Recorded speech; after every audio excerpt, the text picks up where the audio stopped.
A lot of women want to know what will affect their cycles after they've had a baby and what they can expect.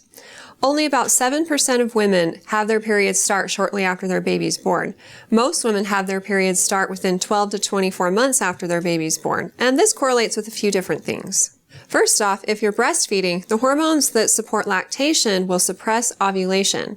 And so this usually affects your cycles, makes it so that you don't have periods. Maybe you'll have occasional spotting, but you don't usually have regular cycles until your baby's around 6 months old, when you introduce solid foods, or if you start supplementing with formula. That affects the amount of milk your body's making and thus affects your hormone levels, and you might start to have periods again.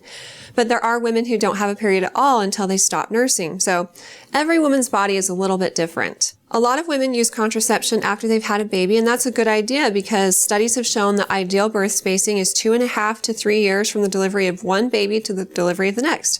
And this is for the well-being of parents, older children, and newborns. So there is research to show that that's best.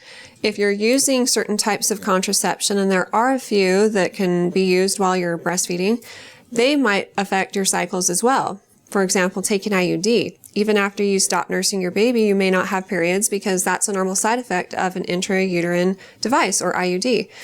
So if you're concerned about your bleeding patterns, I recommend calling your doctor, and based on their knowledge of your circumstances, whether you're nursing or not, what types of contraception you're using, they'll be able to give you the best advice about whether your bleeding patterns are normal or not. And if they feel like they're not, they'll decide if further investigation or treatment is necessary.